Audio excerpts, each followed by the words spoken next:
Kita lanjut ke sejarah kefarmasian ya teman-teman. Mungkin misalnya bila ada suara yang berisik gitu seperti ayam atau suara-suara kicauan burung gitu, saya mohon maaf ya. Sejarah kefarmasian. Ilmu resep sebenarnya telah dikenal sejak timbulnya penyakit. Dengan adanya manusia di dunia ini, mulai muncul keberadaan dan mulai terjadi penyebaran penyakit yang dilanjutkan dengan usaha masyarakat untuk melakukan pencegahan terhadap penyakit. Ilmuwan-ilmuwan yang berjasa dalam perkembangan kefarmasian dan kedokteran adalah yang pertama Hippocrates, yaitu 460 sampai 370 Masehi, adalah dokter Yunani yang memperkenalkan farmasi dan kedokteran secara ilmiah. Beliau disebut sebagai bapak ilmu kedokteran. Yang kedua itu Dioscorides, yaitu abad 1 setelah Masehi, adalah seorang ahli botani Yunani yang merupakan orang pertama yang menggunakan tumbuh-tumbuhan sebagai ilmu farmasi terapan.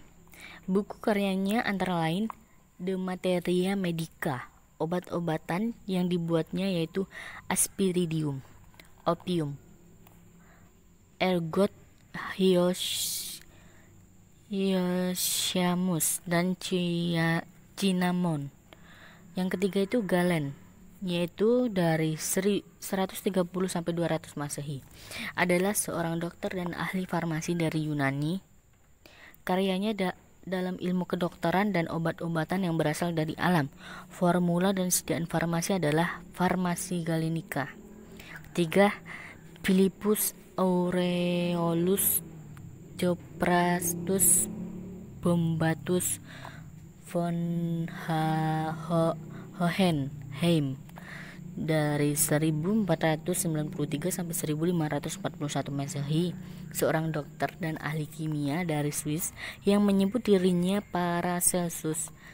Sangat besar pengaruhnya terhadap perubahan farmasi, menyiapkan bahan obat spesifik dan memperkenalkan zat kimia sebagai obat internal.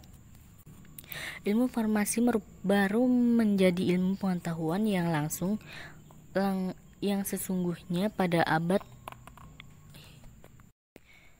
17 di Prancis. Pada tahun 1797 telah berdiri sekolah farmasi pertama di Prancis, dan buku tentang farmasi mulai diterbitkan dalam beberapa bentuk, antara lain buku pelajaran, majalah, farmakope, dan komentar. Kemajuan di Prancis yang diikuti oleh negara Eropa yang lain, misalnya Italia, Inggris, Jerman, dan lain-lain. Di Amerika, sekolah farmasi pertama berdiri pada tahun 1821 di Philadelphia. Sejalan dalam perkembangan ilmu pengetahuan, ilmu farmasi pun mengalami perkembangan hingga terpecah menjadi ilmu yang lebih khusus tetapi saling berkaitan antara farmakologi, farmakognosi, galenika, dan kimia farmasi. Selanjutnya, perkembangan farmasi di Indonesia sudah dimulai sejak zaman Belanda, sehingga buku pedoman maupun undang-undang yang berlaku pada waktu itu berkiblat ke Belanda setelah kemerdekaan. Buku pedoman maupun undang-undang yang dirasa masih cocok tetap dipertahankan, sedangkan yang tidak sesuai lagi dihilangkan. Perkembangan kefarmasian, terutama meracik obat-obatan, dikerjakan di apotek yang dilakukan oleh asisten apoteker di bawah pengawasan apoteker. Apoteker adalah seorang yang ahli dalam farmasi seperti tersebut dalam definisi di atas. Bentuk apotek yang pernah ada di Indonesia ada 3 macam, yaitu apotek biasa, apotek darurat, dan apotek dokter. Dalam melakukan kegiatan di apotek, mulai dari mempersiapkan bahan sampai penyerahan obat, kita harus berpedoman pada buku resmi farmasi yang dikeluarkan oleh Departemen Kesehatan Republik Indonesia. Antara lain, buku farmakope berasal dari kata pharmakon yang berarti obat atau racun, dan pol yang berarti membuat. Buku ini merupakan buku persyaratan kemurnian, sifat kimia dan fisika, cara pemeriksaan, serta beberapa ketentuan lain yang berhubungan dengan obat-obatan. Hampir setiap negara mempunyai farmakope masing-masing, seperti farmakope Indonesia milik Indonesia. United States Pharmacopeia atau USB milik Amerika Serikat. British Pharmacopeia atau BP milik Inggris dan Netherlands Pharmacopeia milik Belanda atau NF. Pada beberapa farmakope tersebut ada perbedaan dalam ketentuan sehingga menimbulkan kesulitan jika suatu resep dari negara A harus dibuat di negara B. Oleh karena itu, Badan Dunia dalam bidang kesehatan yaitu WHO, World Health Organization, menerbitkan buku farmakope internasional yang dapat disetujui oleh semua anggotanya. Tetapi sampai sekarang masing-masing negara memegang teguh farmakopenya. Sebelum Indonesia mempunyai farmakope sendiri, yang berlaku adalah farmakope Belanda.